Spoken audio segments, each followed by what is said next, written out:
Coupe-Argel, depuis 70 ans à votre service pour vous livrer le meilleur du surgelé.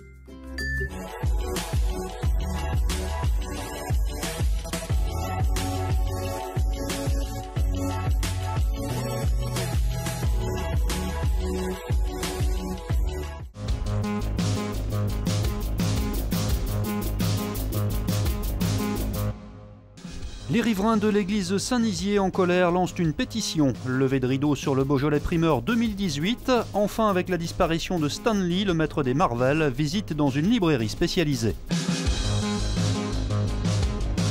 La place Saint-Nizier au cœur d'une polémique. Plusieurs associations du centre-ville dénoncent le projet d'aménagement du lieu pensé par la métropole.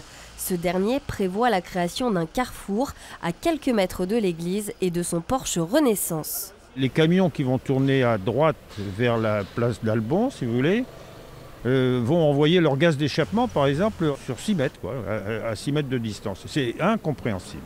Pour les riverains, une seule alternative est possible pour préserver le monument historique et assurer la sécurité des visiteurs. Nous, qu'on propose de faire un parvis circulaire qui rappelle d'ailleurs le porche qui lui-même est circulaire. C'est une bonne proposition qui résout tous les problèmes. Une idée pour l'instant rejetée par le Grand Lyon qui évoque un manque de cohérence avec la configuration rectiligne du quartier. Malgré cela, les associations souhaitent une concertation rapide. Nos élus de la métropole oublient qu'ils sont au service de leurs administrés. Et quand on est au service de quelqu'un, on lui demande peut-être son avis avant de faire les choses. Leur solution est mauvaise et il faut la changer. Une pétition a été lancée pour demander la construction du fameux parvis. Elle a déjà recueilli 3500 signatures. La métropole a, elle, prévu de lancer son chantier dès l'année prochaine. Pour nous, c'est que du plaisir parce qu'on présente aux gens le nouveau millésime 2018 avec des vins qui sont friands, sur le fruit, souples et qui sont vraiment agréables, des vins de fête. J-2 avant la sortie officielle du Beaujolais nouveau, celui qu'on surnomme le troisième fleuve de Lyon, s'est pourtant laissé un peu détrôner ici, notamment par les côtes du Rhône. Alors les viticulteurs veulent reconquérir le zinc des bouchons lyonnais. Ce midi, ils organisaient une dégustation en avant-première en conviant la presse avec un message. Le millésime 2018 est exceptionnel. Vraiment très peu de pluie, donc on a eu des raisins gorgés de soleil. Donc le vin, je dirais, se fait naturellement derrière. Et on retrouve cette sucrosité, on retrouve ces raisins qui étaient vraiment sucrés, juteux, et on retrouve ces sensations à travers le vin. 2018, on peut déjà dire, sera une très grande année. Quant aux notes qu'il développe en bouche, c'est une question de vigneron. Chaque vigneron fait son Beaujolais nouveau, et chaque Beaujolais est unique. Donc pour le mien, il a d'abord le goût de raisin. Après, je trouve qu'il y a des notes qui peuvent rappeler la cerise, voire la violette. Pour découvrir avec modération le primeur 2018, rendez-vous demain soir à minuit. La fête a lieu cette année à Saint-Jean en raison des travaux sur la place des terreaux. Dès qu'on pense aux comics, on pense Stan Lee et inversement. À lui seul, il représentait toute l'industrie du comics, et pas seulement Marvel.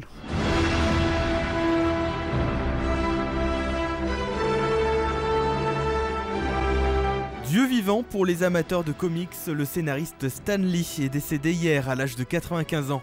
Dans cette boutique lyonnaise spécialisée dans les BD de super-héros, on a appris la nouvelle avec émotion. C'était créateur de personnages qui a marqué quand même toute une époque. Avec tout ce qu'il a créé, tous les personnages qu'il a créés, tout ce que ça a amené, c'est sûr que grâce à lui, des comics, il y en a eu pas mal. Père entre autres de Spider-Man, Iron Man ou encore des X-Men, Stan Lee a bâti son succès en popularisant des personnages complexes mais proches de ses lecteurs. Stan Lee a tout de suite voulu créer des persos auxquels les gens pouvaient s'identifier, parce que pour lui, le super-héros devenait super-héros. C'était pas quelqu'un qui était au-dessus des autres, c'était vraiment vous, moi, n'importe qui allait avoir son destin changé, et qui, grâce à des super pouvoirs, des super habilités, etc., allait pouvoir le mettre au service des autres. Dans la rétro des 30 ans de TLM, retour aujourd'hui sur le premier doublé de l'histoire de l'OL, les Lyonnais champions de France et vainqueurs de la Coupe de France en 2008. L'OL remporte la 4e Coupe de France de son histoire, un doublé coupe-championnat historique, un succès 1-0 contre le PSG, un but inscrit et c'est un symbole par un ancien Sidney Govou. Dans les prolongations, il profite d'un contrôle raté de Kader Keita pour ajuster Jérôme Alonso. Une joie intense car cette ouverture du score est contre le cours du jeu. Ouais, un gros soulagement, on a été dominé surtout en première mi-temps et au fil du match on sentait qu'on avait pris, on était mieux que physiquement, donc on sentait que ça allait peut-être passer. Tout au long de la rencontre, Paris a dominé, une organisation et un jeu supérieur. Résultat, plusieurs occasions franches dont 2 barres transversales. Pour son dernier match avec l'OL, Grégory Coupet a eu beaucoup de travail et il a su répondre présent comme lors de ses 11 années passées au club. Vous pouvez difficilement rêver mieux, quoi. Là, je pense à beaucoup d'amis, beaucoup de gens qui auraient rêvé de faire ma carrière. La 90e édition de la Coupe de France tombe donc dans l'escarcelle lyonnaise. Ajoutez cela le championnat, la saison 2007-2008 restera dans les annales comme une saison extraordinaire. Gagner une Coupe nationale, c'est vraiment quelque chose de spécial, surtout ici en France. Bien sûr, je suis très heureux ce soir et de pouvoir marquer l'histoire du club. Mais il faut reconnaître que le PSG a très bien joué. Le jab, Jean-Alain Bousson, le jab. Une joie légitime pour tous les Lyonnais, mais l'été 2008 s'annonce mouvementé. Départ de cadre Grégory Coupet, voire Sidney Govou du staff et arrivée programmée d'Ederson ou Pjanic ou encore Loris. L'OL est plus que jamais un carrefour de son histoire.